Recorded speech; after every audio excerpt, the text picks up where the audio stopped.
Sir, आपको 7 दिसंबर 2022 का दिन याद दिलाना चाहता हूं।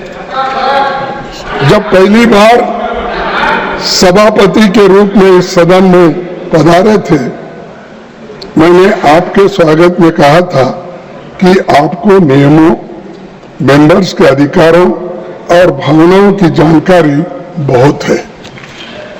जैसे संसद 2 सदनों के मिलकर चलती है, उसी तरह लोकतंत्र सत्ता पक्ष और विपक्ष के 2 पहियों पर चलता है। सत्ता दल का अपना सरकारी एजेंडा होता है और हम लोगों के मुद्दों को यहाँ और उनके सवालों की चर्चा हम चाहते हैं। मैंने कहा था, हमारे संविधान निर्माताओं ने जिस मकसद से राज्यसभा का गठन किया, उसी भावना से ये सदन काम कर पा रहा है या नहीं, इस पर आप गौर कीजिए, इस पर आप बोलिए। अब टीका करने से आपके पाप धो जाने वाले नहीं है। जो कोविड में मरे, जो हर जगह आज जो अट्रॉसिटीज हो रहे, शेड्यूल कास्ट पे हो रहे, शेड्यूल ट्राइब से हो रहे और महिलाओं पे हो रहे, यहां तक आप सुने होंगे सर, मध्य प्रदेश में एक शेड्यूल ट्राइब्स के बच्चे के मुंह में यूरिन कराया, मूत्र। इन समस्याओं को पहले सुलझाओ। लोगों को जो हमारे को जो बुद्धि दे रहे हैं ना, अपनी गवर्नेंस को सुधारो, वो छोड़कर आप मनमाने बोल रहे हैं।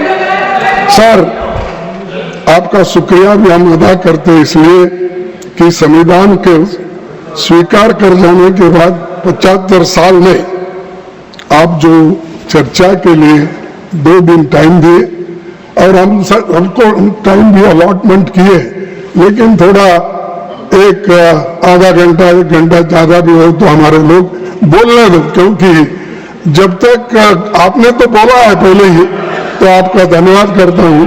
तो इसीलिए क्योंकि मैं ज्यादा टाइम लिया तो बाकी के लोगों को मिलता नहीं, इसीलिए मैं आपसे एक निवेदन करता हूं।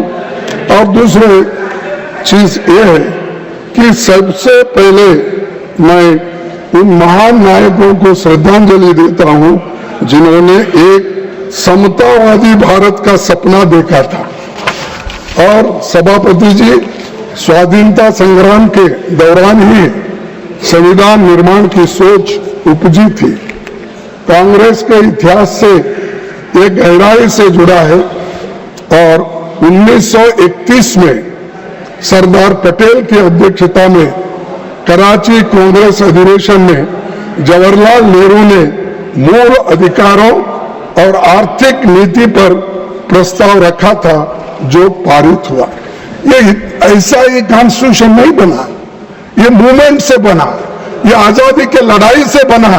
और उसी वक्त ये सोचते 1931 का, ये आज का नहीं है। और नेहरू जी ने संविधान सभा की मांग को 1937 के चुनाव का केंद्रीय मुद्दा बना दिया था। महात्मा गांधी जी ने 25 नवंबर 1939 को स्टेटमेंट दिया था। क्या दिया था? पंडित जवाहरलाल नेहरू ने मुझे अन्य बातों के अलावा संविधान सभा के गठबंधन से उत्पन्न प्रभावों का अध्ययन करने के लिए विवश किया है। मैं और एक बार पढ़ता हूं। पंडित जवाहरलाल नेहरू ने मुझे अन्य बातों के अलावा संविधान सभा के गठन से उत्पन्न प्रभावों का अध्ययन करने के लिए विवश किया है, गांधी जी ने कहा था। जब उन्होंने कांग्रेस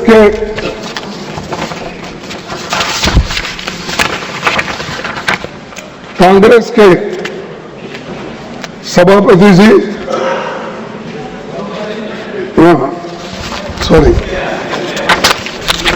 सर, संकल्पों की पहली बार इसे पेश किया तो मैंने इस विश्वास के साथ अपनी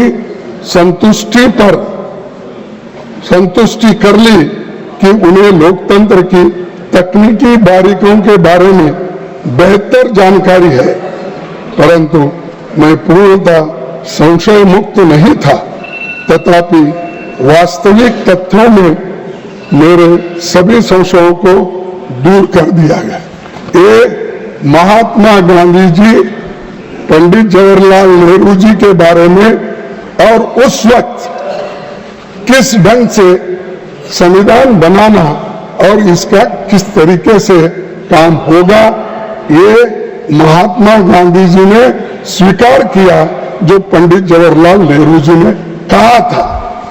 तो उनके लिए सुबह शाम क्रिटिसाइज करते बैठते, अरे पीछे कितना काम हुआ इसके लिए, कितने लोग लड़े, कितने सलाहें दिए, ये सब छोड़ो। महात्मा गांधी बोले वो भी नहीं सुनेंगे, नेहरू जी बोले वो भी नहीं सुनेंगे, डॉक्टर बाबा साहब अम्बेडकर बोले वो भी नहीं सुनेंगे, मौलाना आजाद बोले वो भी नहीं सुनेंगे। क्या सुनने वाले हैं? आप तोड़ मोड़ करके यहाँ लोगों को समझाने के लिए आए हो, क्या संविधान के ऊपर चर्चा करने के लिए आए? सर, संविधान की प्रस्तावना में मैं अभी पढ़ा, वो फिर पढ़ने की जरूरत नहीं, इक्वालिटी, लिबर्टी, फ्रेटर्निटी, ये सब मैंने अभी पढ़ा। किन चीजों की ये जरूरत है? हमको समानता होना चाहिए, हमको स्वतंत्रता होना चाहिए, हमको बंधु प्रेम होना चाहिए और न्याय होना चाहिए। इसमें ये जो चंद शब्द हमारे संविधान में है और जिसको हमने सभी स्वीकार किया है, लेकिन इस पे भी आपत्ति हो रही है कि सोशलिज्म क्या, फलाना क्या है। यही है कि इकोनॉमिक्स पे बात करें, नेचुरली वो एक्सपर्ट्स हैं, इकोनॉमिक में ज़्यादा एक्सपर्ट्स है और ये जवाहरलाल नेहरू यूनिवर्सिटी के स्टूडेंट हैं, तो नेचुरली जवाहरलाल नेहरू जी की यूनिवर्सिटी से है और वो भी इकोनॉमिक्स में इनकी पढ़ाई हो गई।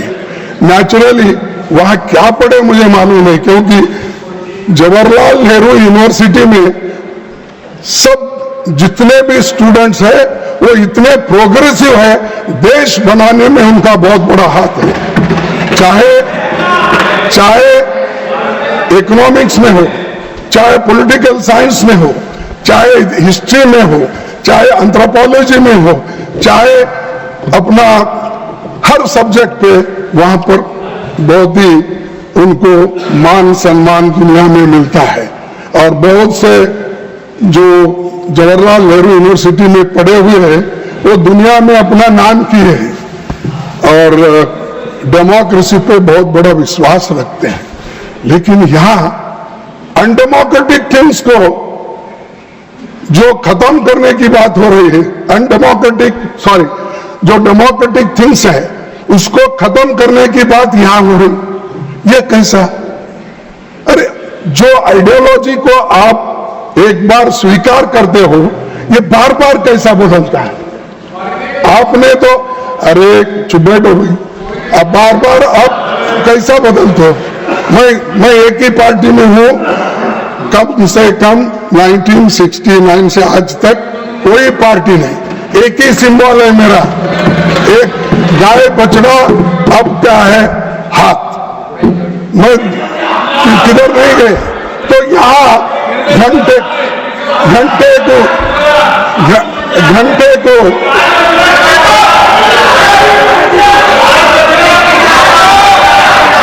सर जरा उनको चुप रहने का भी बोलिए, क्योंकि मैं तो चुप बैठा था जब निर्मला सीतारमण जी बात कर रही थी। कुछ नहीं सर, पता नहीं कब ये हृदय परिवर्तन हुआ इनका, 224 के चुनावों के बाद हुआ क्या पहले ही हुआ था मुझे मालूम था। आज जो कॉन्स्टिट्यूशन की अब जरा बात कर रहे हैं तब अभी हुआ, कब हुआ मुझे मालूम नहीं, लेकिन कम से कम उनका हृदय परिवर्तन करने का काम इस देश की जनता ने 2024 के इलेक्शन में दिखाया। सर, मैं और एक बात कहना चाहता हूं। पूरा देश जानता है 1949 में आरएसएस नेताओं ने भारत के संविधान का विरोध किया था, क्योंकि ये मनुस्मृति पर आधारित संविधान नहीं था।